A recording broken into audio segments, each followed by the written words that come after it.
Well, hello there. How are we?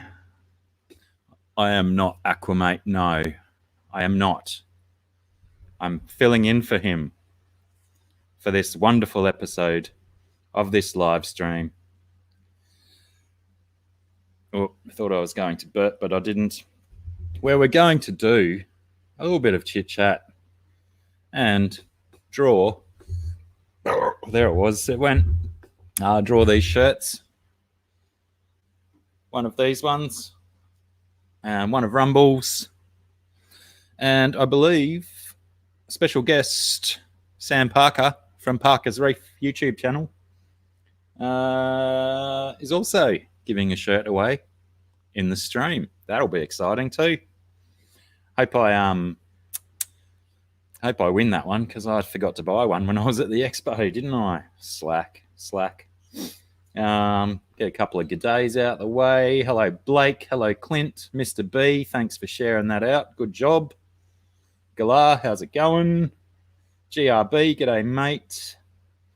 Pabs, Funko, Freddy and Co. How are you, brother? Teresa Cookie, how are you? Kia ora. FNS, how's it going? Aussie Fish Adventures, Josh. I don't know why I said it like that. I think Aussie just came out funny and I rolled with it. Parker's Reef, Sam the man himself is also here. How are you, Sam? And right below him, Dan the man, Daniel Keeping Fish. If Dan Slee turns up, we will have all of the mans watching the stream today. So, fingers crossed, everything is rolling swimmingly. And we can potentially introduce the next speaker to today's show. Crikey. G'day everyone, Josh from Aqua Mate here. Oh, no, I'm not bearded enough quite yet. How are we all today? I need a bit more of that puberty to kick in, but regardless, I'm popping up everywhere. You can't get rid of me, so g'day everyone in the chat. Hope you're all well this fine Sunday/Saturday, depending where you are. Hello, William Collingmore. How are you? Welcome aboard. What's been going on with you this week, Blake? Plenty going on this week. We're still recovering from 6 hours of streaming on Thursday, which was really good, though. I really enjoyed every minute of it, so that was really great. But Josh is right. She is a bit cold this morning. I've got the hoodie on, which is a bit rare. I sort of try not to wear sleeves if I can, so things are going well. But also, I'll apologise in advance if there's any shenanigans in the background. I do have parental duties just over here, so they're just being crazy. But I've given them a stern talking to, so we'll see what the quietest they can possibly be turns out to be. Mate, you got to make a challenge of it. G'day, Vinovsky.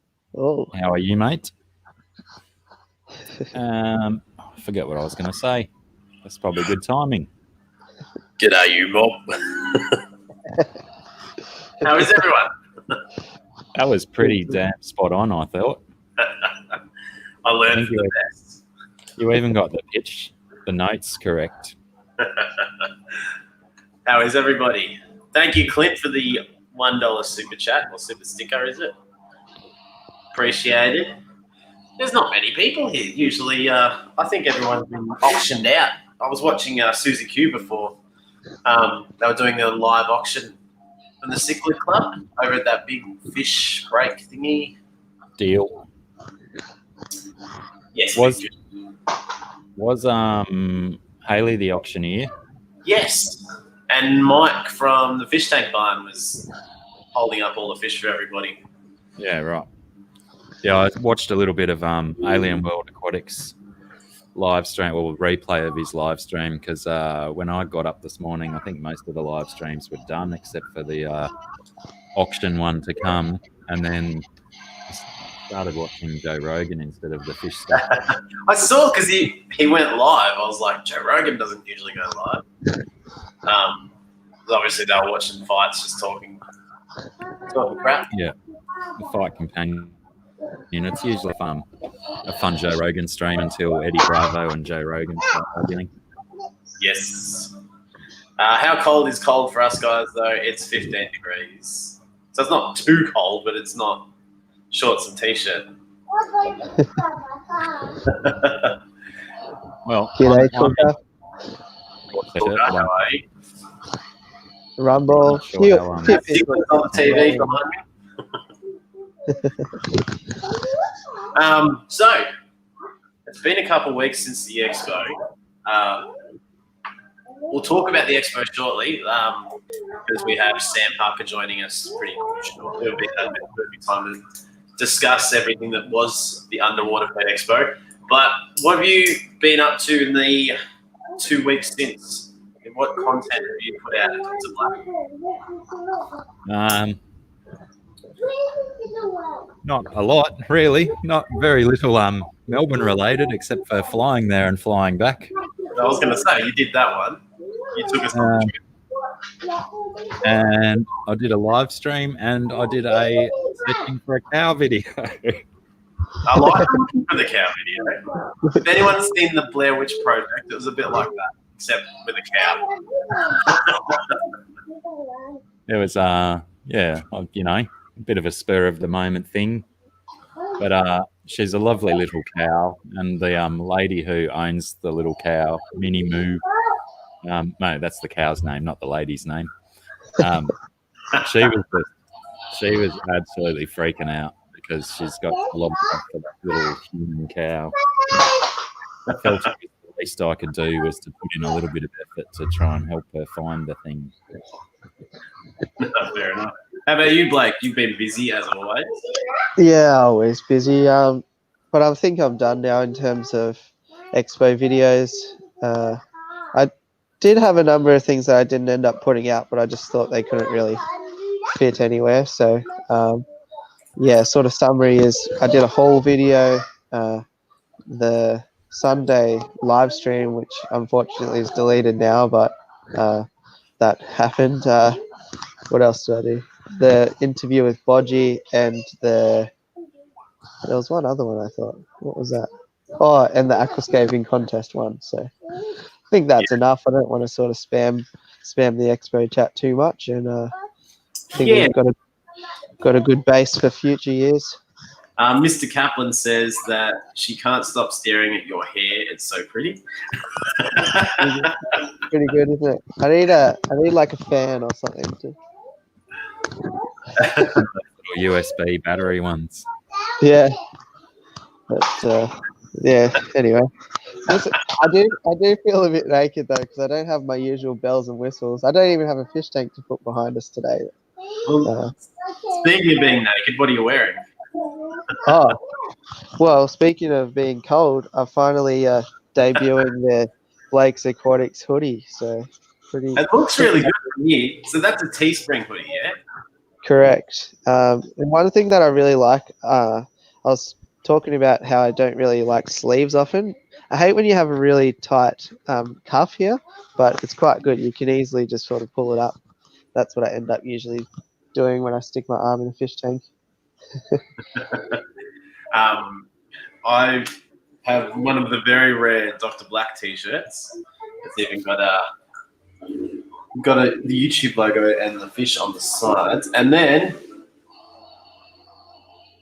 the QR code.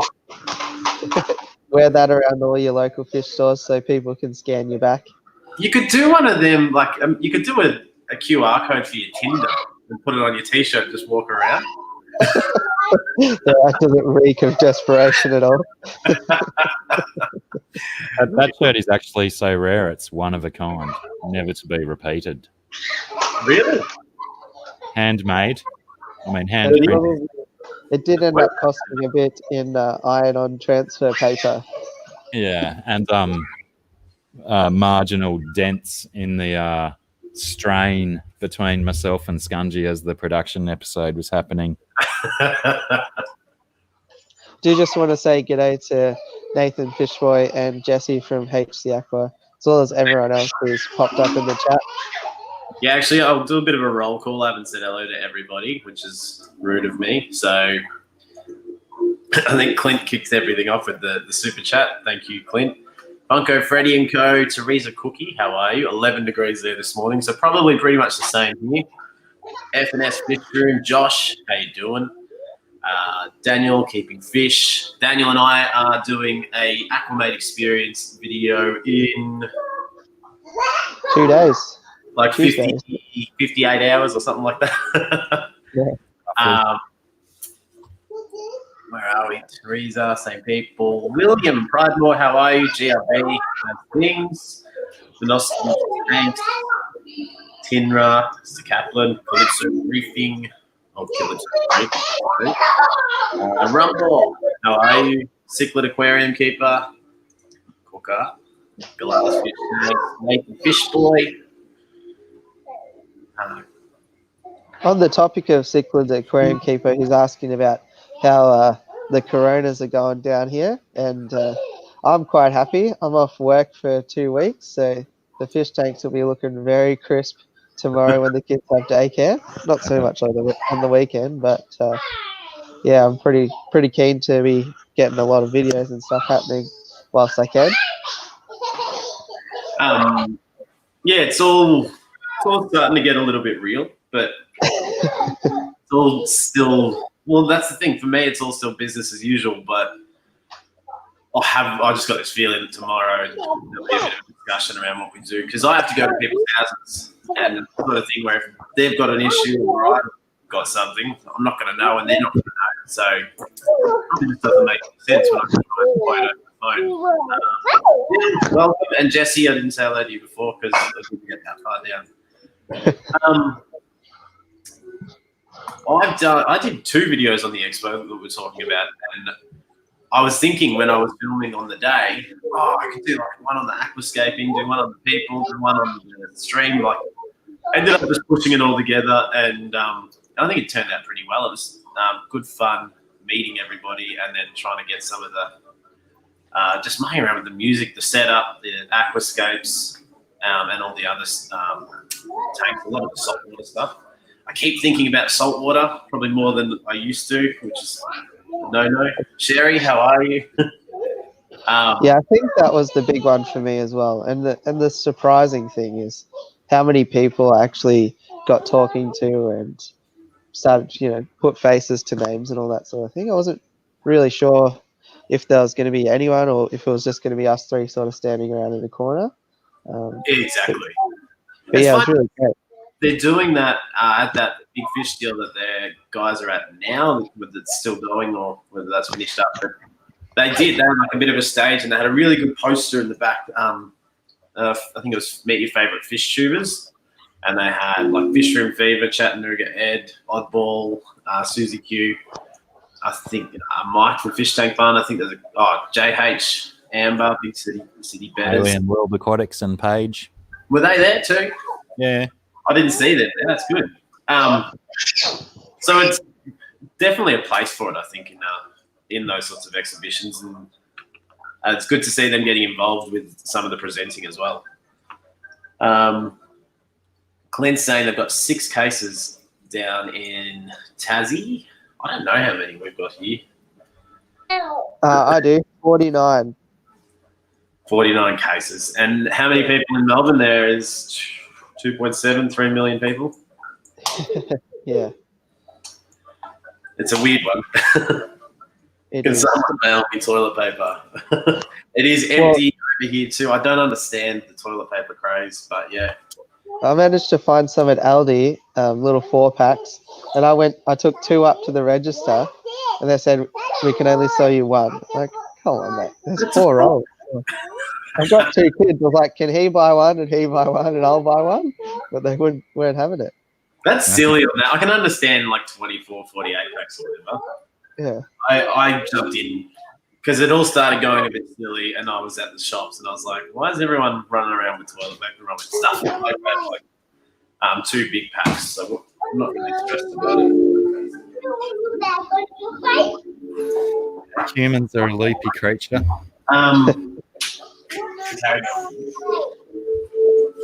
Well, I'll be back in one second.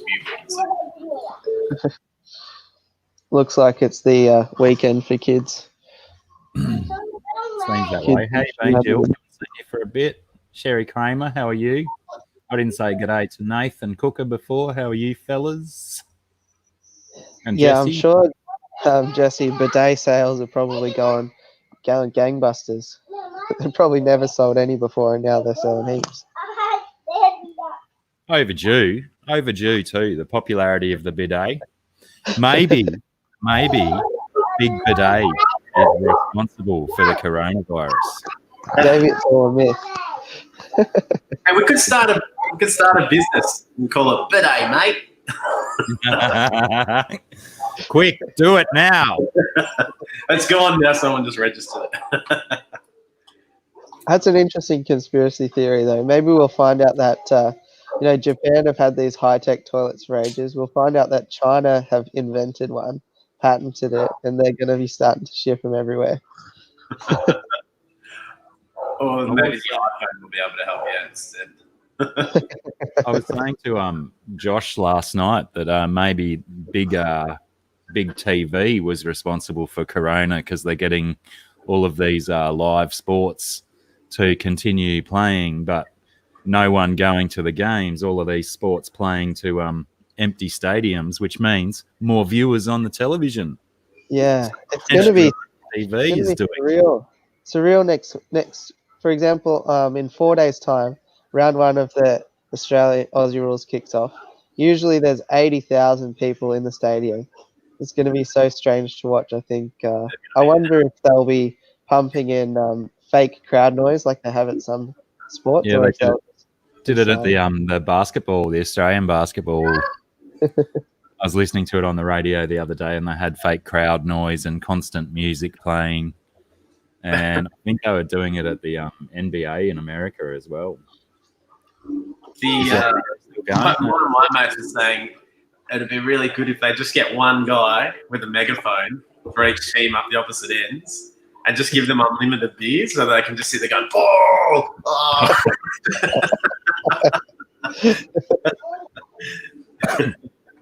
That'd be pretty funny. Just get really obnoxious and late in the game.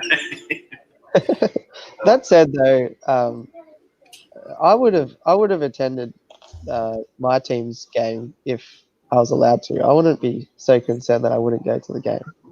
It makes sense. It's kind of like, yeah, you might go, but then if you don't know that you're sick for 2 weeks, and then all of a sudden, but one thing, it sounds silly. Like it's kind of like common sense should prevail and say, all right, well, let's not do any of this. Let's not take risks. But when you kind of, like I've been home all weekend, not because of things, but nothing in particular I've needed to do, and it made sense just to stay home. But I watched the women's football yesterday, and just knowing it was going on, and there's no one there, which didn't matter though. Knowing it was going on and watching it sort of felt like a normal Saturday afternoon. So I was like, I don't know, if they can play and keep the players safe and stuff, then it'll keep an element of normalism. Now, g'day, Rumble and Thirsty. Didn't see you fellas in. How's it going? Thirsty, how are you? G'day. Wonder about the crowd noise, exactly. My biggest concern was who was going to fetch the sixes in the cricket. There was no one in the crowd to throw the ball back. Yeah. And I think Cricket Australia has realised that now as well, because they've cancelled the rest of the series and sent the New Zealanders home. Oh, I didn't know that. So that's off. Read that this morning in the news. I suppose the other thing with the international sports is that if something happens in New Zealand, they go, all right, we're in lockdown now. And then the players are like, well, we can't get home. Maybe that's why. The New Zealand, what's the New Zealand rugby league team called? The All Blacks. Warriors. Yeah, the Warriors. They've decided to move their operation to Australia for now. So they'll be based in Australia on the Gold Coast and playing all of their games out of the Gold Coast, or their home game. the Gold Coast for the rest of the year, or just until things settle down? Until things settle down. Interesting. I think we should all just hibernate. When we wake up, it'll all be over and things can return to normal. I know. I was thinking that too, but then all it takes is one idiot to go, all right, no one move for 3 weeks, it'll be gone. And then one guy will be like, I'm going out, and then it'll all start again. You're like, well, that's the thing, I guess. The pandemic down my way is that there was a supermarket worker that had it and kept working at the supermarket. So, the fear is that that would spread to a lot of different households because just getting it on groceries and all that. So, But aren't they saying that it doesn't necessarily spread from contact that easily? It spreads more from breathing and sneezing on people and stuff. Isn't it more airborne than contact related? Yeah, so the Department of Health or whatever put a release out saying that even though that's the case, don't panic because there's a very low likelihood of anything happening for that. But, that doesn't sell a newspaper. No, exactly. Speaking of the virus, I went down to Erskine Falls, so that was one of the videos that I did. That's a beautiful place. Well, that was it. So I wanted to just go over what videos we did since the expo, and yeah, I couldn't help. I was talking to Blake because it's actually down closer to where Blake lives, and I said I was actually going to catch up with him, and then realised that it was going to be a bit of a nightmare trying to get there and back. And he said, I've noticed Erskine Falls, and he said, I'd like to do a video there one day. And I was like, don't worry, I'll do it instead. But yeah, the original, I won't go into the original plan because that might happen. But I just couldn't help but film it. And after seeing all the aquascapes the week before, I don't know, I might do a bit more. Like, I enjoyed it a lot. It doesn't get a lot of views, but I had a lot of fun editing it and exploring. So I'm probably going to do a little bit more of that stuff this year, just finding inspiration in nature. And then, just get ideas to replicate them in tanks, make them more natural. It'll be a slow burn, a slow learn, but yeah, I had a lot of fun with it. I think on that though, it potentially might have got a lot more views if you had the time to do that secondary thing that we were talking about there. Yes. I have seen those videos before do quite well. Oh, yeah, no. Well, I didn't mention it just in case you. That's fine. So basically we're talking about, taking a small fish tank and filling it up with all of the things that are available there. Yeah. And I have seen like Coralfish 12G do a beach video like that, and it did well. So yeah, Lucas Stella Bretts did one when he went and visited Joseph, and King DIY did one a couple of weeks ago at the beach. The only reason I took everything was in the car. It was like this massive steep walk down, which was fine, but it was just full of people. And I went, you know what? It's just going to be really hard to try and give it more like authentic, the look that I was going for, and probably have about 50 people watching me going, why are you moving stuff? Because I would always intend to put it back where I got it from, but yeah. Another video I did as well the other day was a video about my goldfish got constipated, and I actually asked Pam from Punchy Paints the best wall about how you should feed a goldfish shelled peas. It's like they have two shells because they've got shelled peas, then had to break the membrane, squash it up, fed it to the goldfish, and it fixed him a lot quicker than I expected. It did a really good job. So I thought I'd sort of document that, and it happened to him again yesterday. So now I'm going to start, and I did the same thing, and he's all good again.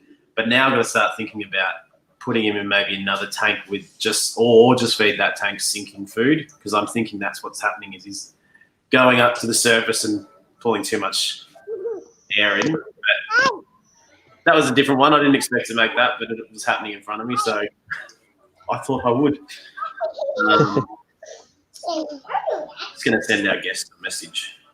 I still do reckon that's a ripper of a goldfish. Looks really good. He is good. I think Rack from River Life just got one the same thing.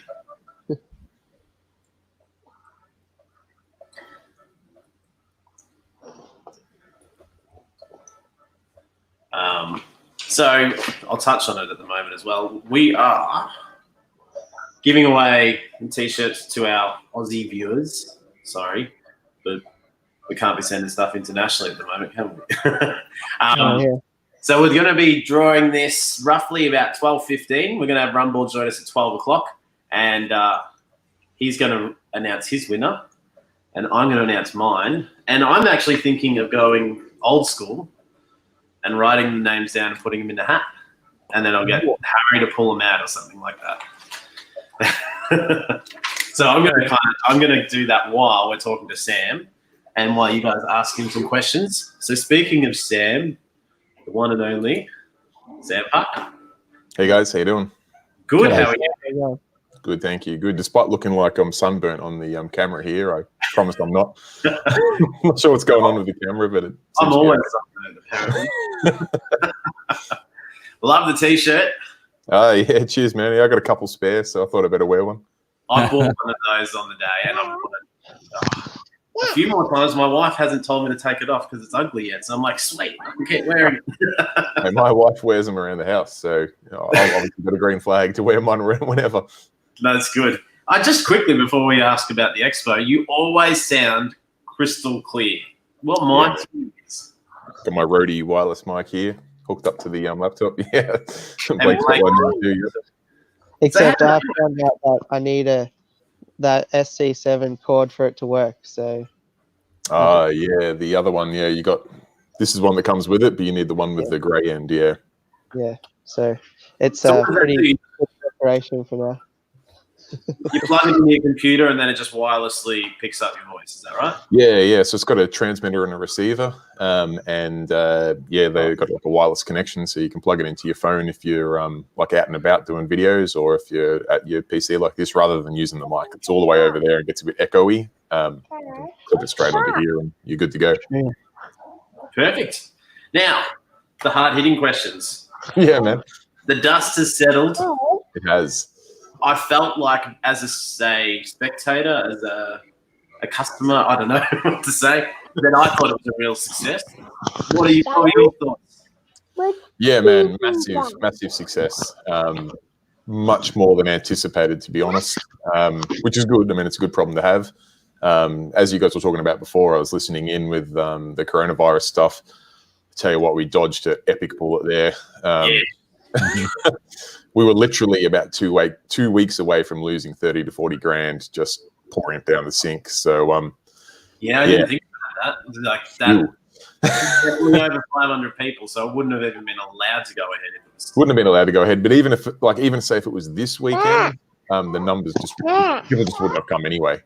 Taking a hit. So even if it was allowed to go ahead, it would have been pretty unsuccessful. That being said, like we faced that many issues. Even when we were with the coronavirus, we had vendors coming from China that weren't allowed to leave the country. We had vendors from Australia that were waiting on stock from China that they couldn't get. And even some of our German, Singapore, Polish guests were having trouble getting visas and stuff. So, yeah, I thought we had it pretty hard with the coronavirus, but boy, was I wrong. We were so lucky. Yeah, big time. Yeah, absolutely. So what was the feedback? I mean, I got to have a chat with you on the day, and one of the things I said, it would be interesting to see what the vendors took out of it. And so what's the feedback? Yeah, so we've got like two categories of feedback. You've got the publics, so like the people that came along to the show looking to buy stuff and see the new latest and greatest bits of gear. Then you got the vendors. I'm in a fortunate enough position where I get to hear both sides.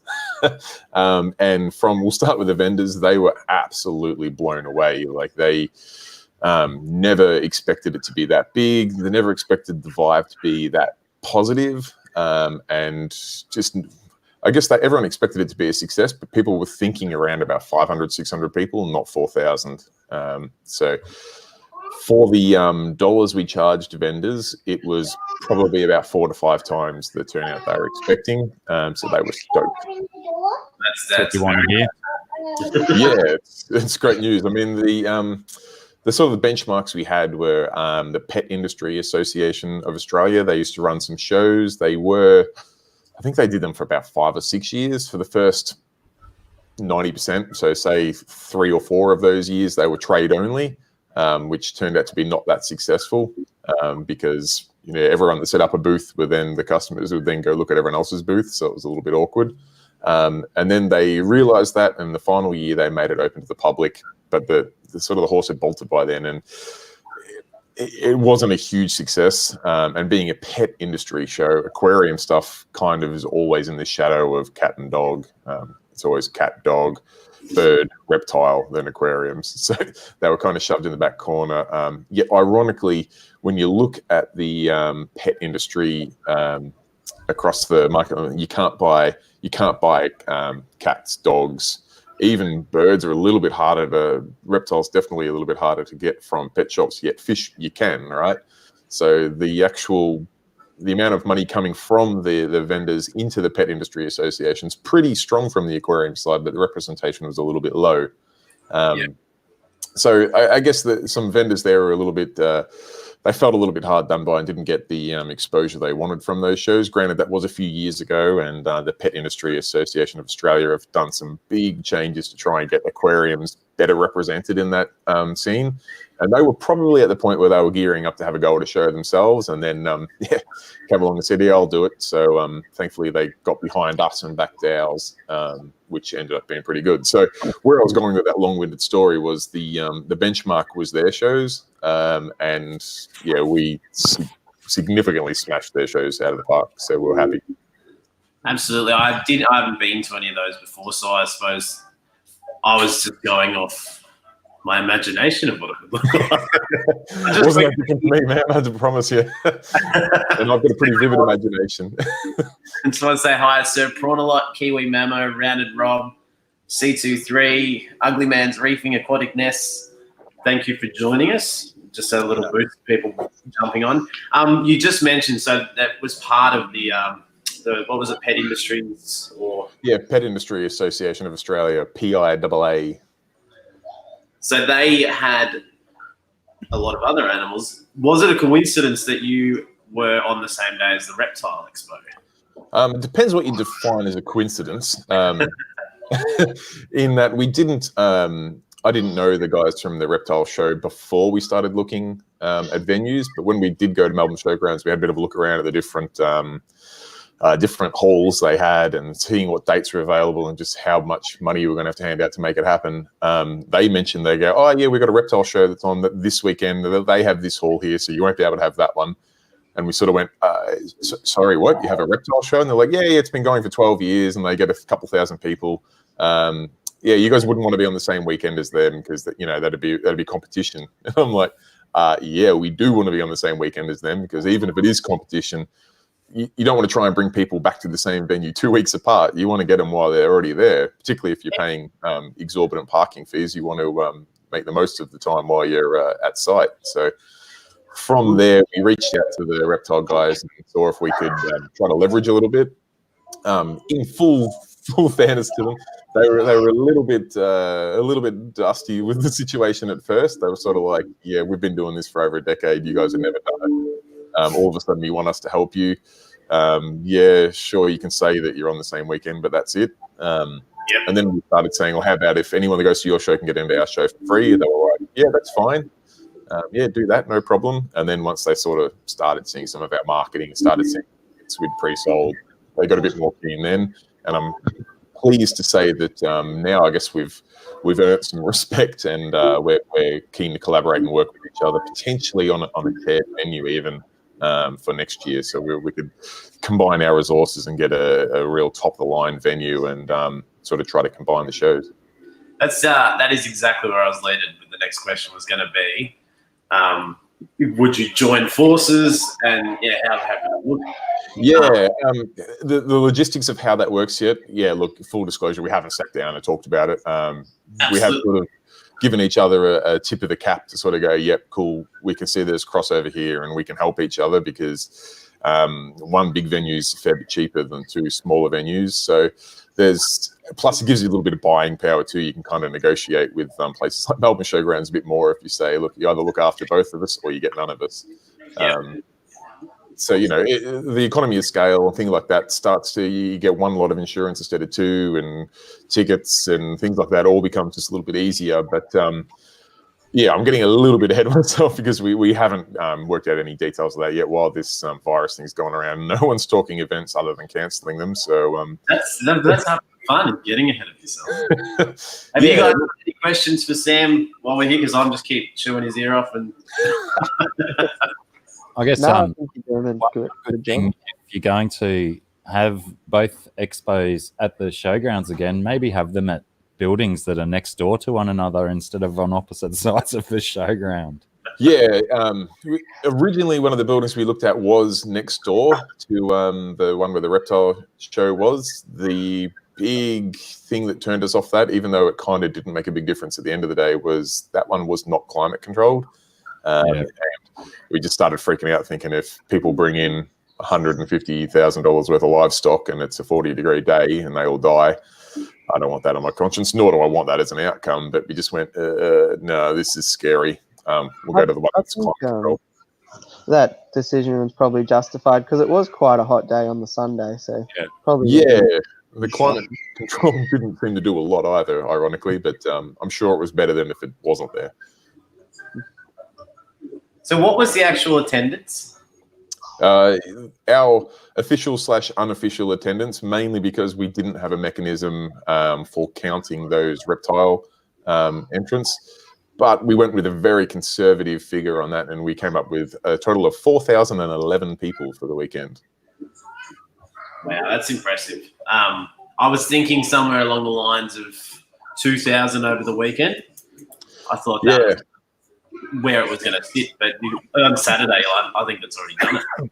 Yeah, Saturday we were just a touch under 2.5 on Saturday, and then full disclosure, we were expecting Sunday to be almost dead because we did pull in about 800 people on from the reptile show on Saturday, and I was thinking, plus our pre-sales were biased towards Saturday, so we had sort of maybe 2/3 of the pre-sale tickets done for Saturday. Then we had 800 people from the reptile show, which I still think is fairly conservative, but we'll go with that. On Saturday, so we're thinking we might be lucky to pull $500 people on Sunday, and if we get that, that's all good. In the end, Sunday ended up being a lot busier than expected, and we pulled over 1,500 people on Sunday. And the thing that was really pleasing about that was that the vendors recognised that there was no free entry for reptile people on Sunday. They were purely people that were there that were interested in aquariums, which, to be honest, 1,500 would have been a success on its own for the whole weekend. So to pull 1,500 in on Sunday was impressive. We were happy. And would you do it next year? Would you do it over 2 days, or would you just do 1 day, or you like? Yeah, it'd still be a 2-day show at this stage. Purely because just the amount of logistics and setting it up. I mean, it would be a heartbreaker to spend all that time setting up to just show it for 1 day and then pack up and go home again. So taking on some of, we haven't got to the feedback from the public yet, but one of the key pieces of feedback from the public was there wasn't enough livestock for sale, which I completely agree with. Frustratingly, something that's kind of beyond my control. I really only provide the facility and the infrastructure, and it's up to vendors from there to bring livestock. And we didn't get the amount of livestock there we would have liked, particularly the amount of livestock for sale. But I can tell you now that will absolutely change for next year, in that there's a few things that will change that. First of all, retailers now have a bit more faith in the event and what's going to happen, and retailers now will jump on board, where we had, without sort of sugarcoating, we had a lot of trouble getting retailers to come to the event. Even if I offered a space for free, a retailer would be like, nah, we'll just watch and see how it goes, which really doesn't help me, because if everyone watches and see how it goes, it doesn't go and we never do it again. We managed to get a few retailers in there, and they did sell, they made a fortune. They made like a lot of money, the retailers that were there. So the method's been proven to retailers now, so they will come along and they'll bring livestock. The facilities and the venue and the security, I guess, in the temperature, the electricity, the access to water, the weight bearingness of the floor, all of that stuff that you have to, a bit of a question mark over if you've done it before, has now been proven. So people are more comfortable in bringing along, huge ton of water of livestock in there. So that's good. And we're also looking at extending the setup time from 1 day to 2 days, which will just give people more time to basically spend day one getting all the tanks in, filling them up with water, letting them, do their instant sort of cycle on them with their bacteria or their pre-seeded media. And then on day two, they can get their livestock in there and just, focus the entire day on doing that. So with all those things combined, we're pretty sure that next year is going to be like a livestock sale bonanza. I feel like if you do go with livestock, it's almost like you have to be a bit specialist, because one thought I had at the start and during and after still remains the same, is that I went with a couple $100. I was like, all right, I'm happy to spend this on something, but I'm not going to grab something that I can just get from the shop. Yeah, for sure. So, and that's what you kind of want. I think one thing that one of the groups did well, I'll ask Blake when he's got a second, was... Yeah, I think we got him. Kids are going crazy about popcorn. Bodgy, one of the other fish shippers, his mate went and bought a small tank and then took it up to another stand. And I think he paid $15, and they said, you just scape it however you want for $15 and you keep that. And I thought, that's I can do all this right now, and you get amongst the activities. You're going to take something home you're proud of, and you know that it was like, do it now, or you're not going to, you're going to be chasing that. I thought that was a really good idea. Yeah, that was Bodgy's cameraman, Fletcher. And I did notice that he made his dad carry the tank on the way out, so he obviously filled it full of heavy rocks. What company was it that was doing that? Aquarium Industries, wasn't it? The escaping pit. Oh, okay. Yeah. That's right. So in saying that there's lots of things we were discussing, what weren't you happy with? Yeah, good question. To be honest, there wasn't a lot that I wasn't happy with. I mean, I'm not going to lie, we had probably 500 spot fires to put out over the weekend that eventually ran me into the ground. But it was all, I mean, kind of to be expected. There were just so many things that I just wasn't as prepared as I would have liked to have been. A lot of inexperience in dealing with contractors with things like the power supply and even like Melbourne Showgrounds, and just having to jump through some hoops with, like some induction and OH&S and high vis and all these sort of little things that just became a slightly bigger issue than they ever really should have been. But the awesome news of that is that they're all learning opportunities, and I mean, we're going to be so much more prepared for next year that even if we don't go to a 2-day bump in, the amount of time wasted this year on bump in for stuff that shouldn't have been wasted will be completely removed, which will be awesome. Did you? So, I mean, yeah, I actually wouldn't say there was all that much that did go wrong.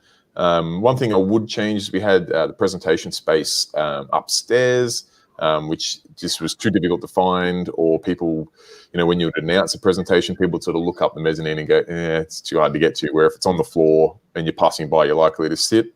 Aquarium Industries did that really well with their own presentation space. We'd probably try to leverage with them next time to expand on that, or give them that presentation space on the floor for free, as long as it can be a shared commodity. But I mean, ultimately, there were so many presentations and informative talks that I don't think people missed out. This is something we'd probably polish a little bit better for next time. Yeah, absolutely. I think more signage next year would yeah. Absolutely, yeah. And even if that entry area, like, even like because David Lowe, he was up there, and I know it was a bit tricky to find. I went up a few times, but that bit near the entry, if you like close that off a little bit and made it a smaller room, even if there's only 6 or 7 people at the presentation, it will feel a lot more intimate, I think. For sure. And when he was trying to present an Aqua Aquatic Industries were doing a presentation, it was like there was a bit of echoing. You're like, all right, maybe maybe there's something to block the sound. You're dead right. On both of those things, signage is something I completely forgot. Yeah, that was a huge. I wouldn't say it was a stuff up, but it was an area that we need a lot of improvement on. We were probably a little bit too trusting in Melbourne Showgrounds and that they would be able to guide people towards us. And I guess when you're booking venues like that, you think, well, it's at the Melbourne Showgrounds. People can find the Melbourne Showgrounds, but of course it's a labyrinth within there with like 14 buildings or something. So yeah, some signage showing people where to go from once they park their car, where the entry is, all that stuff. Awesome news is that's super easy fixed. We'll have banners and stuff everywhere next time. So that's easily solved. The funny story about the entrance and why we had this really large space with like 2 tables the people taking tickets on the way in was that big shout out to George from Coralfish 12G was that we were actually going to replicate his Aqua style entrance with black light and UV things to give this aquatic themed entrance. We were setting that up on the Friday, and granted, we had bugger all budget to do it compared to he does. I mean, they have people work on it for like I think a month before the expo opens, and they've got some world class artists building stuff there. We tried to do a poor man's version of it, and Friday night we had a look at it and went, no, let's strip it out. It looks poor. It actually didn't look too bad. The thing that probably surprised us more was the quality of the vendors' booths. Totally surpassed our expectations. They really brought it. So when you saw how good their booths were compared to our fairly mediocre entrance, we were like, no, it's just going to tarnish how good their booths look. So let's take it out. So as soon as you walk in, you just see these incredible booths, and that will be better outcome. So it did kind of leave us with an awkward space that, in hindsight, yeah, we could have partitioned off and used that as a smaller, more intimate presentation space. But I'm pretty keen on making the presentation space. It'll definitely be on the floor next time and just making it a bit more obvious, much like the aquarium industries guys did, but just a little bit bigger and making it available for all the vendors. I was blown away at the quality of all the stands. They did a really good job. Sorry, Dr. Black. Oh, I was going to say when so much there was so much coverage and publicity of the glow in the dark room on the American expo, whatever aquatic experience was it? Aquashella, yeah, yep. Yeah.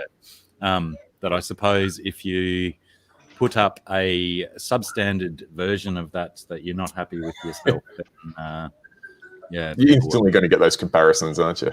Yeah, that's right. So yeah, if you even have the inkling of not being happy with it, it's probably best what you did. Yeah, yeah. One more question on the event, and then I'll ask you the real important question. Location. If you're going to do it again next year, would you look at moving it around the country, or would it go, we'll do it in Melbourne again and try and get a foothold and then try and see what we do after that? Yeah, so the plan was we do a Melbourne one. When I say the plan before we'd done the Melbourne one was to do the Melbourne one first and then start sniffing about and see what we could make happen in Sydney. Purely because, I don't know, I licked my finger and held it in the air and decided that Sydney was a bigger market. I don't really have any stats or information based on that other than a gut feel, but everyone in the industry seems to agree.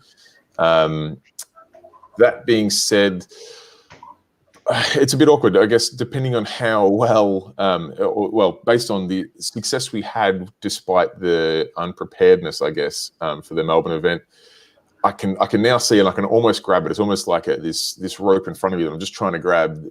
I feel like I can do the near perfect event, and I kind of don't. I'm not in a hurry to tip it upside down and do it in another state with a new venue, a long way from home, and different contractors, and trying to just make it difficult for myself again. So I'm pretty keen on doing it at Melbourne again next year, and just trying to nail it, just try to get it right. And it's never going to be perfect. I totally get that, but if I can get through an event with minimal dramas, I might then have the confidence to go, yeah, I can pick this up and do it in another state. But it just seems a little bit naive at this stage to think that I can do that. If I was trying to do what we did at Underwater Pet Expo in Sydney, if I was in another state that had no idea of where things were or who people were, man, I think I'd be 6 foot under now.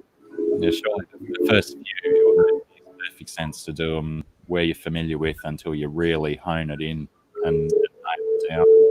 Yeah, well, the other thing is, like, we talk about Sydney being a bigger market, but we never expected 4,000 people to come to the Melbourne one.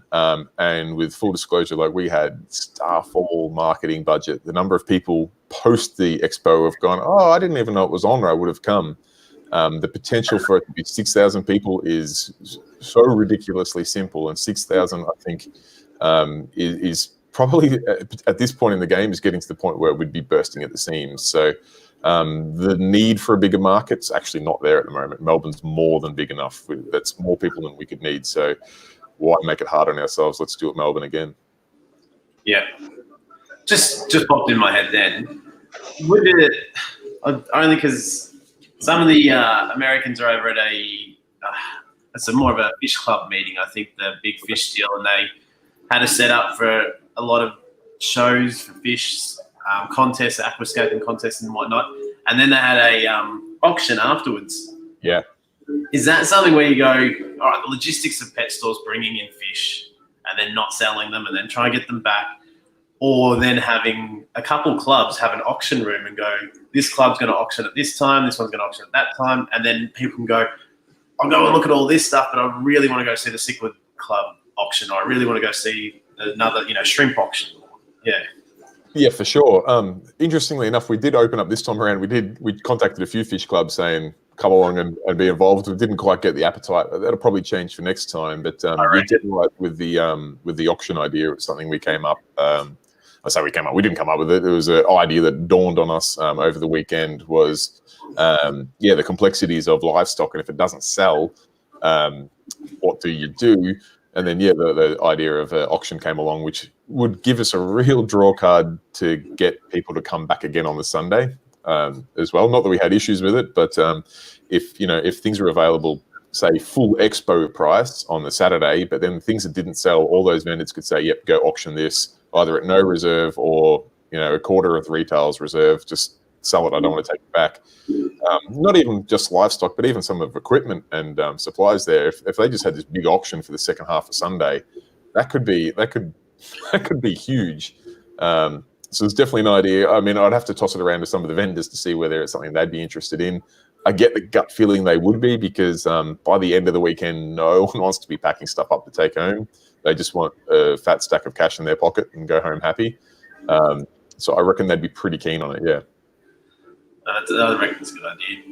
Now, extra important question.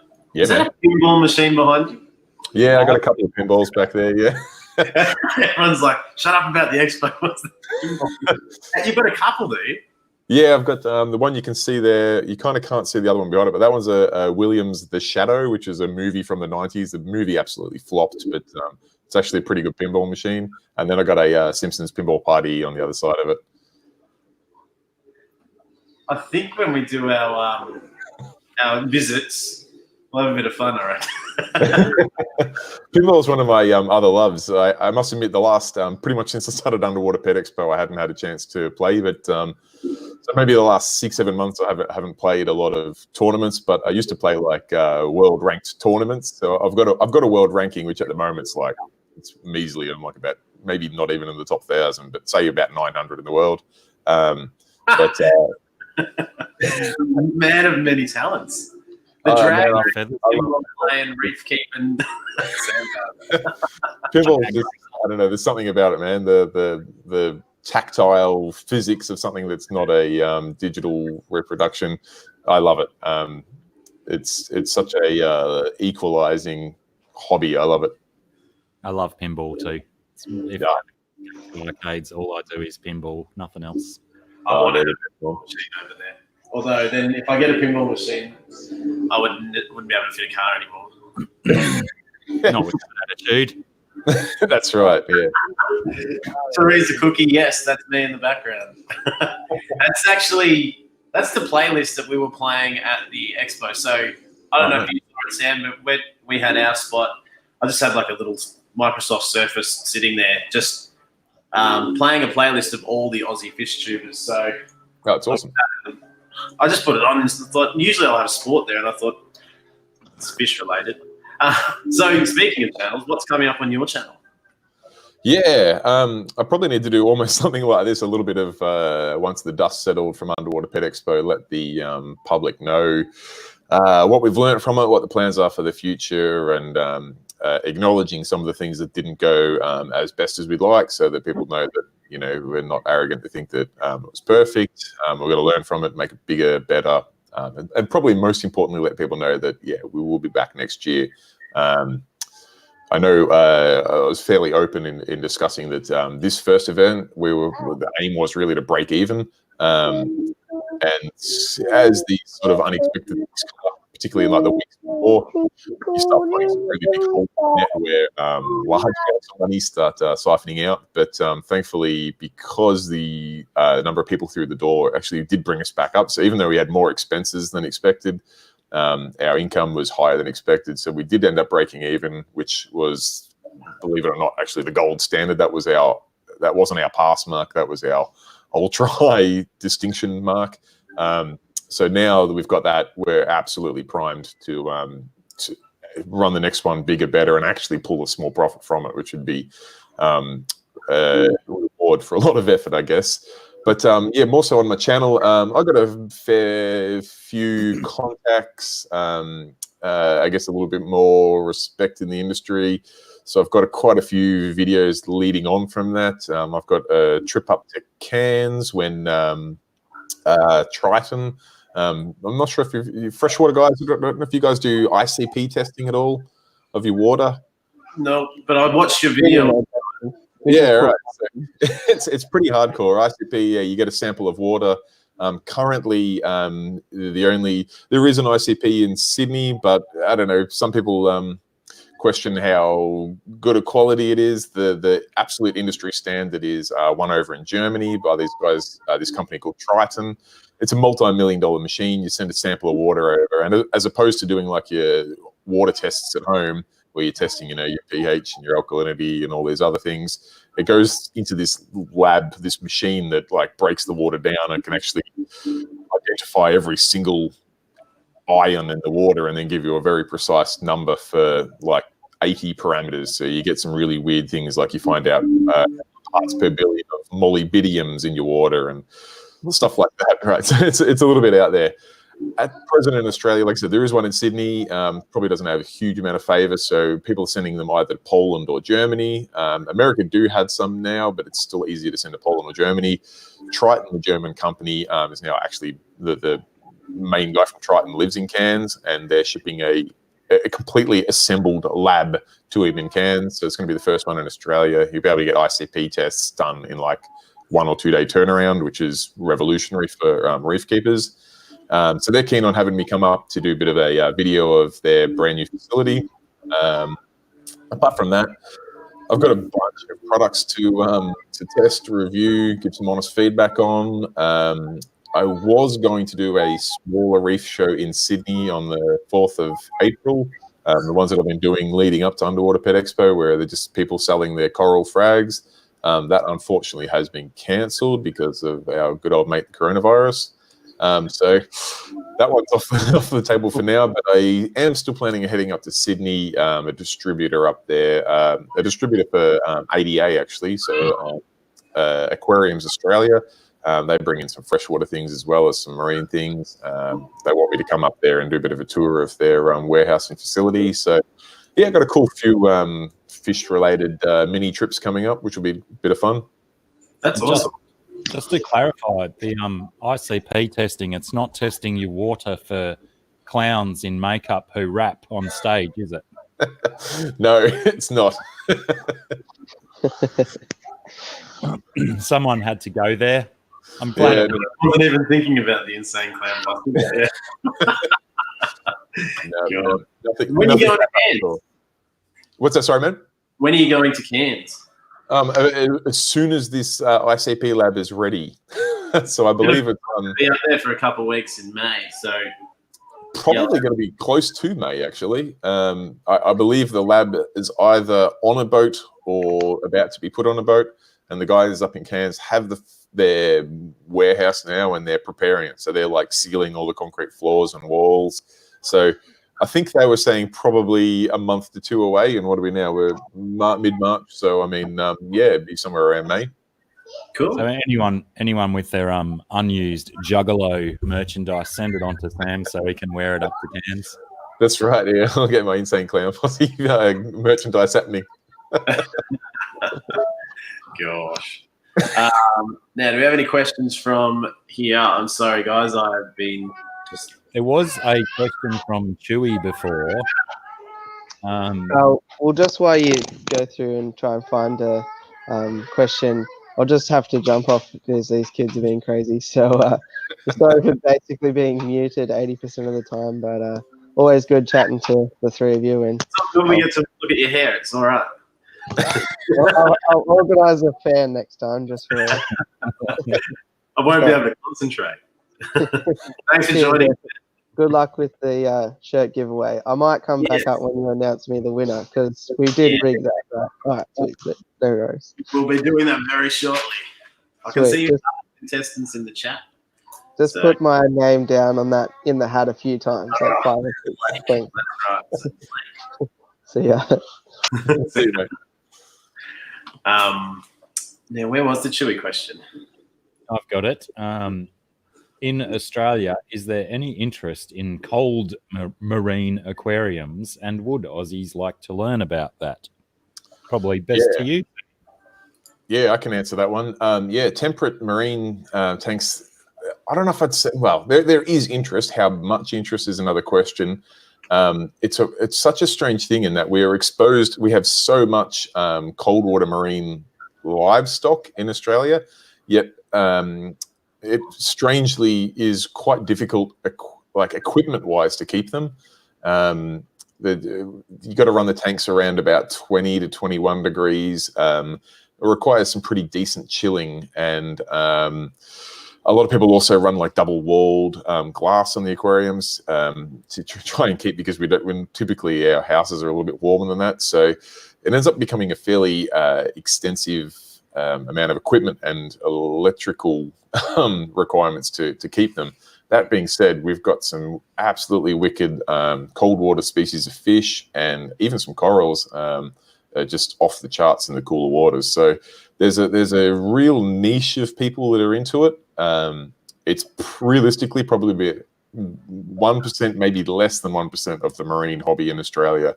So it's a space where it really could grow in Australia, I think, particularly now that they're starting to release some more efficient chillers that aren't chewing through too much power. It's something that people might get more into. When you say double walled, do you just mean double glazed glass, or is there a gap in between? They actually have an air gap between, yeah. Yeah, right. Because I had this tank behind me is double glazed glass, 2 pieces of glass stuck together. Fine when you're looking straight on, but as soon as you get on an angle, it gets a bit wonky. I'd never ever do that. One of the real challenges with these, I'm going to say double walled or this double panel thing that I've seen done for marine tanks, is that you've got to run moisture absorbing beads between the 2 layers of glass, because you have like about it's actually hard to tell how big the gap is. It looks like a 1 centimeter gap, but you know what it's like when you're looking through glass. That could be distorted. It could be 3 centimeters. I don't know. And you can get basically fog building up on the glass in there, and you can't get it out. So they have to run all these silica beads along the base in between these panels just to keep it clean. Keep going with the questions. Thirsty. I'm thirsty. Dr. Black. Writing names down. Name down here. Sir Prawnalot asks, what's the marine shrimp for a beginner? Anything that can go with clowns? ? Yeah, absolutely. There's some really cool marine shrimp out there. Probably one of the most iconic would be, you've got a few varieties of cleaner shrimps, but the red line cleaner is pretty popular. Frustratingly, in America, they are so cheap. Like they're like $5 a shrimp in America, and out here they're about 150. Which is a pretty huge discrepancy. But the reason why they're really cool is that they'll actually clean the fish. So we get to watch that stuff. Yeah. I mean, actually, that's one of the parts of Finding Nemo they do pretty accurately with that cleaner shrimp in the tank. You will actually see fish line up. The shrimp will basically set up shop in a location, so it'll pick a spot on the rock where it'll want to work all day, and you'll have a line of fish, and they will line up, and the shrimp will go over and clean them all. And even if you like go to do some work on your tank and you put your hand in there, the shrimp will jump on your hand and start picking away at your skin and trying to get its little pincers under your nails, which is a bit awkward at first, but it's a pretty cool thing. So they're not cheap shrimp, although I know there's some crazy expensive freshwater shrimp out there. But yeah, you're probably talking about $150 a shrimp. But watching them clean clownfish and stuff it's worth the money. I love it. I'm going to add Rumbles Fish Room. Welcome to the stream. How are you? G'day, guys. With the mustache. It's been going for weeks. I pay attention, don't I? Maybe not weeks, maybe a week. How are you, Brandon? Hey, Sam. Hey, Blackie. Hey, Rumble, how you going, man? Yeah, I'm good. How are you guys? Nice. Good. It's a bit earlier over here. Yeah, what are you about 9 a.m. over there? Yeah. Yeah, nice. Well, we're about to come like an hour closer together, aren't we? Yeah, true. Red, is it an hour? red and white cleaner shrimp are $25 to $35 in America. Oh, okay. So they're getting a bit more expensive, yeah. Peppermint shrimp are $6 to $8. Yeah, peppermint shrimp here are about $30, $40. You want to talk about price difference? One of my flower horns is worth $3,000 Australian, and in Thailand it's worth $5 Australian. Yeah. What? Yeah. What? You can't import them. Yeah. Interesting. Sorry. Oh, so I actually really enjoyed the last hour of chat about the expo. I had so many questions myself, and you pretty much answered all of them. Have you got any other questions? Well, we've still got Sam. I'm looking for scissors, sorry. No, my main question was about like the future of whether you're going to add more livestock, because obviously you probably saw that was one of the main discussion topics on the Facebook pages, and you covered that pretty well already, so that answered that question. Yeah, a couple of other things sprang to mind that we want to implement for next year. The aquascaping competition, there's a couple of things we're going to do a little bit different there. We're actually looking to host state championships leading up to the national event, where this year the concept came along a little bit late in the game, so we had to go with an invitational where some people in the industry picked a couple of representatives from each state to come along and compete. We're hoping to next year, and we're hoping to start on it relatively soon because it's going to be a fair build-up to have aquascaping competitions across each state, so we can identify true state champions that will then come along and compete at the national title. And the other concept that someone raised, and I think it's an awesome idea, is we want to have a kids aquascaping competition. Just the whole idea of Underwater Pet Expo is to try to get people motivated and excited about aquarium keeping, and the best way to do that is to get kids excited about aquarium keeping. And there's no reason why we can't have kids aquascaping in a competition. But it's a good opportunity. That's a really There's some talented kids out there, and it probably would be a shorter competition than the adults one. We don't want them slaving away at a tank for a full day, but we could probably make like a 2-hour competition or something, and have, I don't know, from 10 to 16 or something like that. I'm totally picking ages out of thin air here, but something like that. I can see that being a pretty successful little event, and also trying to foster some industry engagement there. So, maybe the kids, the prize they'll win is, either a tank or a gift voucher or a year supply of something from, one of the sponsors or something like that, just to try and help their journey in aquarium keeping along a bit more. I reckon that's a wicked idea. It'd be cool. So I must admit, one of the other things I learned from this year's event, and it's something I always wanted to do, but I just wasn't sure what needed to be done, so it was hard to do it, was I'll be able to delegate a lot more of these parts out. So things like aquascaping, I've got some people now that pretty much ran with the aquascaping side of things, because I know nothing about aquascaping. I know nothing about freshwater, let alone freshwater aquascaping. I can pick up a section of the show and say, this is yours. Let me know if you have any problems. Run with it. Here's connections for this, that, and everything else. It's yours. Make it happen. And same with things like we're talking about the aqua shallow style entrance. I'll be able to delegate that to someone. The auctions, I'll be able to delegate to someone. I'll just be able to talk with a few people rather than trying to spin 50 plates myself, which will ultimately make a significantly more successful event. Well, I'm always help as well, and love to be involved. So, yeah. Well, anything? I mean, the YouTuber booth, I mean, I know it was a fairly last minute inclusion, but it's something that I would like to focus on a lot more for the lead up to next year's event. So yeah, I mean, you guys obviously are the epicenter of that. So that's a space where I probably would delegate to you guys and let you know what sort of resources we've got to build an actual booth, give you some walls and some lighting and some proper infrastructure to be able to do live streams, connect you with some people that are going to be at the event so we can start scheduling in some interviews and stuff.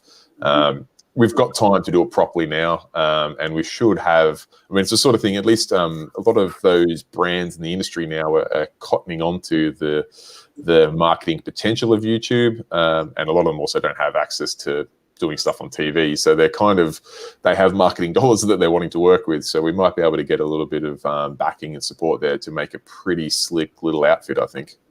I think, almost from what I learned trying to do the booth was, I mean, it was fun. It was hectic. It was really, I was disappointed in the way that I sort of handled it, because it was just like everything was going on. It was like, I'll talk to him. I'll go give that person something. Oh, there's someone's asked this in the chat. And I said to the guys afterwards, like, next time it'd be good to say, all right, here's the YouTube booth from 9 to 5 and have a different channel in the booth and say, here goes an hour and you're keyed up with, Aqua One to have a chat at some stage, talk to the chat. Yeah, for sure. And same sort of thing. You could have a couple of small tanks, and then each YouTuber could do their own aquascape. By the end of the thing, get together and see which YouTuber won or Expo t-shirt or something like that. Opportunities are totally. I mean, the sky's the limit. Really, we can do anything now that we've got that first one out of the way. We've learned a bit from it, and we can take it and run with it now. We've got so much time, and we should have a bit more budget to work with to really take it to the next level. Yeah, I think also from our point of view, I was ordering cards on the Monday morning and trying to get them express posted to Aquamate. Yep. And then I think it was on the Thursday before the show, Aquamate was like, oh, let's do a t-shirt comp. Yep. So we had 2 days to organize flyers. I definitely think it'll be different next year. Not to mention I'll be there next year. Rumble was fuming. He kept looking at flights that were going to cost him $900, and you'd only be in Melbourne for literally 12 hours or something. Public holiday in Western. You don't want to do that. But yeah, I mean, all of these things, the more time we have, the more time you've got for good ideas to come up, the more time you've got things that ultimately become cheaper, because flights are a lot cheaper. You're not paying express post. You've got time to wait till there's some sort of deal on at these printing places. So it all just ultimately ends up, we get a much more experienced and polished outcome. I think the thing is as well, the opportunity to be there and build the community. That I've had maybe 10 people add me on Facebook since the Aquascapers, people that run different forums on Facebook, different YouTubers, people that run different businesses and that sort of thing. It was really to find that connection, and something like those show bags that we created. You team up with someone like Aqua One, who were giving away the stress coat, first people to the booth, sort of things like that, where if we could get a sample, and then all of a sudden we can turn that into a desirable thing that links everybody together, and then we give back to Aqua One or whoever it was by mentioning in every single underwater video about the show bag. So, well, in full disclosure, I had a couple of companies contact me saying, can we give away show bags? at the event, and I had to turn them down only because Didn't even ask, did it? I had to turn them down because they weren't vendors or sponsors of the event. And this is the political nightmare. Opportunity that is Underwater Pet Expo, in that even if you're ultimately trying to do the good thing, if you let another company that aren't putting any money at all in give out show bags, then one of those people that are there sponsoring or as a vendor then get their nose out of joint. So yeah, for the first time around, I had to say, look, I just can't do it because I can't risk damaging the relationship I have with the people that are backing the show. Yeah. Now I think that we've had the opportunity to work with each other. You know, if there was a conflict of interest, I could get in touch with them and say, look, your competitor wants to give out show bags. Do you have a problem with it? And they'd go, yeah, no, it's no problem at all. Where I probably wasn't comfortable in having that conversation in the first weeks leading up to the first event. It just was, there was very little to gain and a lot to lose. So I wasn't really interested in taking the risk where, now we've got that relationship, I think, plus, hopefully, we'll be inundated with every company that's ever considered doing anything aquarium related will be lined up trying to Well, I suppose, that makes perfect sense. I suppose maybe it wasn't a big issue with us because we were just giving away stickers and oh, no, that was no issue at all. Well, now maybe those companies have to go through the YouTube show bags to send. Sure. Absolutely. No, that's the sort of thing. I mean, those who backed and supported the event first time around will obviously get preference, and that includes you guys. The amount of effort you guys did to promote the event, it doesn't go unnoticed and is highly appreciated. And you guys will always have a space at the event. You don't have to worry about that. I appreciate it. It was a blast, and it was exhausting. Yes, it was a long day. I can only imagine how exhausting it was for you, but. No, it was, really enjoyed it and already looking forward to next year. Yeah, good fun. Rumble, do you have your list ready of entries for the T-shirt competition? Yeah. I did find doing it 5 minutes ago. You can search a comment and then it just comes up. Yeah. Apparently, me and you, we messaged Blake at the same time asking the same question. Sand Creek, $2 super chat. Thank you. Sorry if you come off wrong. I don't know what that means, but I'm hoping nobody's coming off wrong. I hope not. And Thirsty Rabbit wants me to do a spin around because he wants to see what's going on the back of the T-shirt. Got the blackness. It's a cool shirt. He did actually ask about the sleeves specifically, so you better do a bit of a flex at the camera. He did both. Just broke the internet. I was going to get Harry to draw a winner out of my hat. I'm going to get another hat. I might give him... Surely you don't have a spare hat just laying around somewhere? You know what? I'll go grab another hat. I'll give him another 5 minutes or so, and then I think we will draw a winner of the Aqua T-shirt. Not sure how you want to go about yours, Rumble, but I'm doing it just with these entries. Well, I've got mine set up as a random number generator, so I could probably go first if you want. Are you able to share a screen? Nah. I don't know. Yes. No, I don't have that technology in my life. I was just going to put my phone on it. That'll work. Yeah. So if I flip the camera, there's you guys, or us.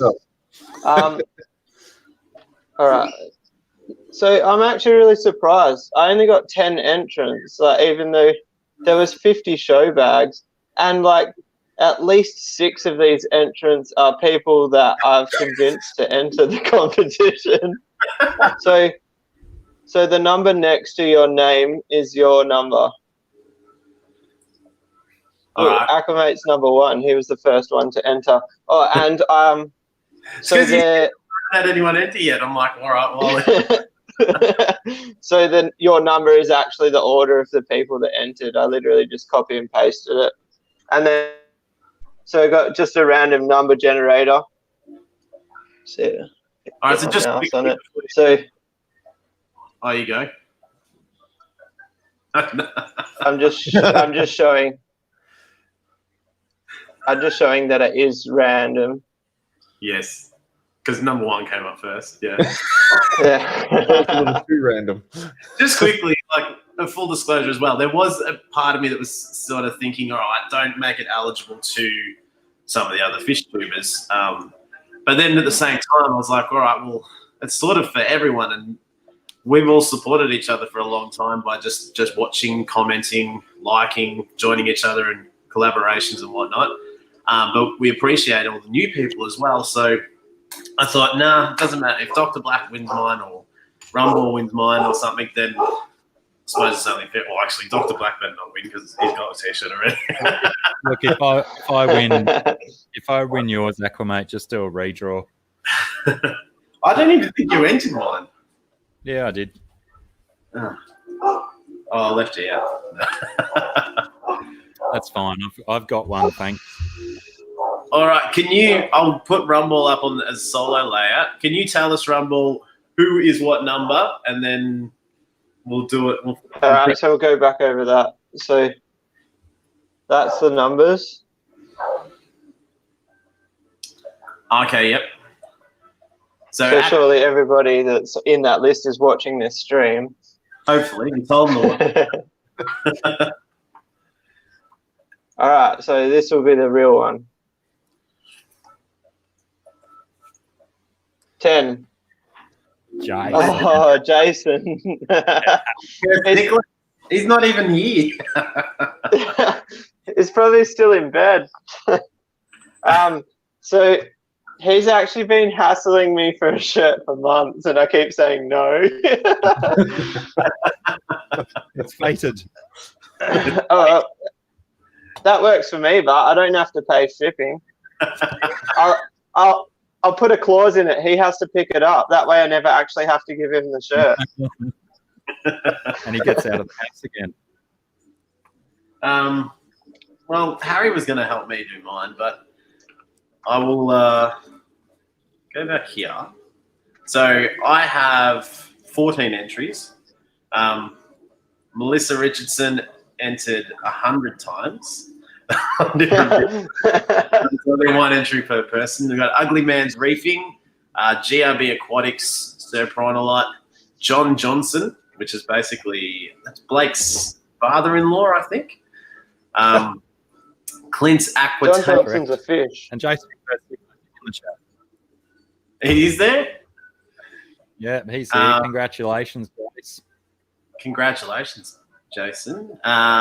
Blake's Aquatics, Aqua As, Thirsty Rabbit, Aussie Fish Adventures, Scuffed Fish Tanks, Mr. Kaplan, Max S, Perth Cichlids. Could he take out the double? Have all entered on my end. So I will just blindly draw a name. Can't look. Helps if you're not looking in. Yeah, that's fine. I'm just like, it looks like I'm looking at a name. Scuffed Fish Tank, who I think is here. Or maybe not. I don't know, but Scuffed Fish Tank. Congrats, Scuffed. Send me a message on it to get your details. I think I've got you on Instagram. Draw another one out, and I'll give away a Underwater Pet Expo shirt. Sorry, what was that? Draw another one out, and I'll give away one of the Underwater Pet Expo shirts. I'll post it I on was going to message that to you, actually. I was like, no, don't put him on the spot. No, it's all good, man. Happy to give one away. And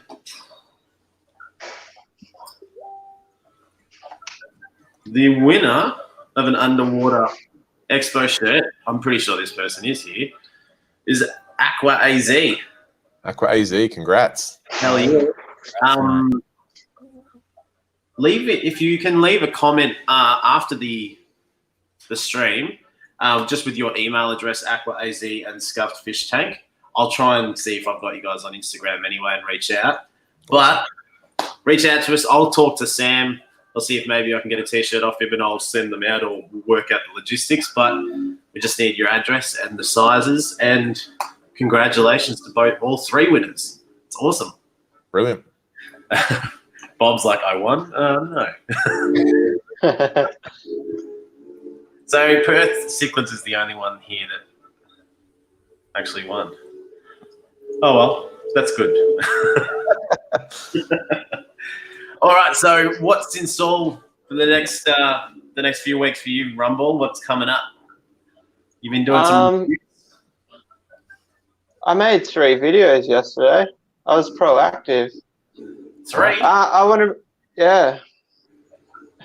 I want to breed those peacock bass in yesterday's video, and they're already cleaning the plate, so that could be as soon as next week's content.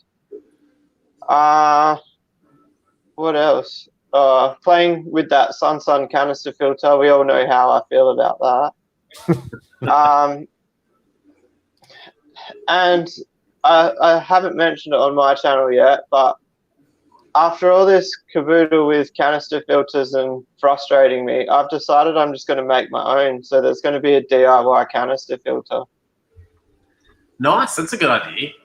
Yeah. We've got the chat going, Sam, where Rumble sends us some photos of the different canisters, and he knows a lot more about filters than I do, so I get confused because he's getting worked up and angry about something, and I'm like, I can't see what's wrong. Oh, if you're not happy with the options on the market, that's time to make your own for sure. Thirsty Rabbit says he's not going to congratulate any winners because he's a sure sore loser, I'm assuming. Yeah. And he's told Kurt to go sit on it. Such an Aussie thing. All right, well, we'll wrap it up shortly. Has anyone got anything they want to share before we say goodbye to everybody? I just want to say shout outs to you, Josh. Like, you did a lot behind the scenes for the Fish Tube family, like cutting up things, organizing flyers, like organizing all our business cards, making the show bags. You did all that by yourself, so thanks for that. Sorry, I had a little something in my throat. No, he was the ideas man, but I did some of the labor by packing some of the show bags.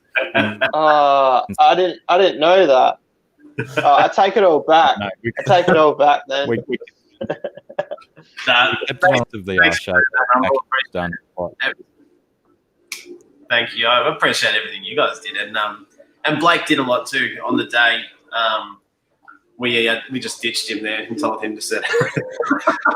I had to go pick up my son from school, and he also, he put a whole bunch of flyers and stuff. He did some stuff for Sam as well, and had some competition stuff that he put in. He made it all worthwhile. It was really funny that over a 5-day period, we were able to just, didn't matter if it was a business card that maybe would help someone connect with a local business, if it was a sticker that everyone loves free stickers, or the contest, just getting the word out there. And I think that's what we want to do with being a YouTuber.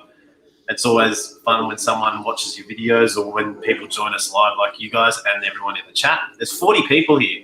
It's very slow to start off, I think, because get a lot of Americans that join in on the chat, and I think we're an hour earlier for them tonight or something. So to see you all here still after an hour and a half is awesome.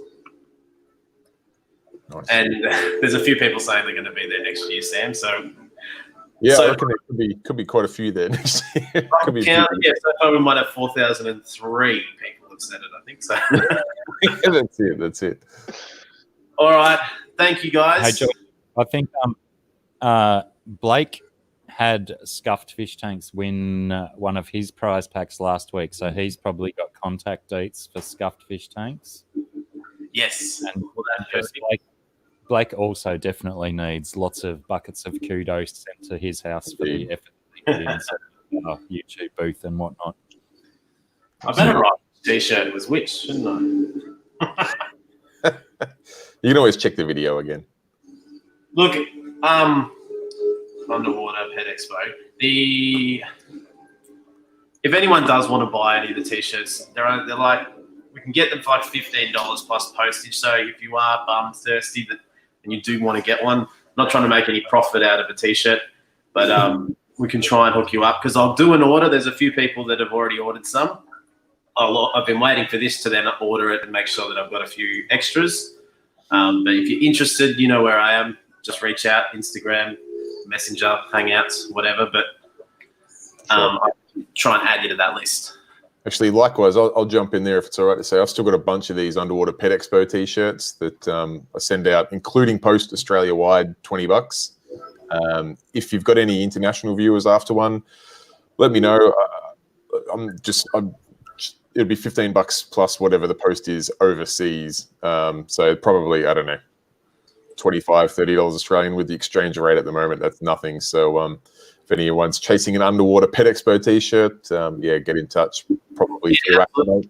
And yeah, you can, if any of you guys do want one and you don't have Sam's details, tell me and I'll talk to Sam as well and try and get you one. We'll make it happen. Yeah. We've got sizes from small all the way up to 3XL, so we can make it happen. Perfect. All right. Well, thank you all for joining us. We will see you again in a fortnight.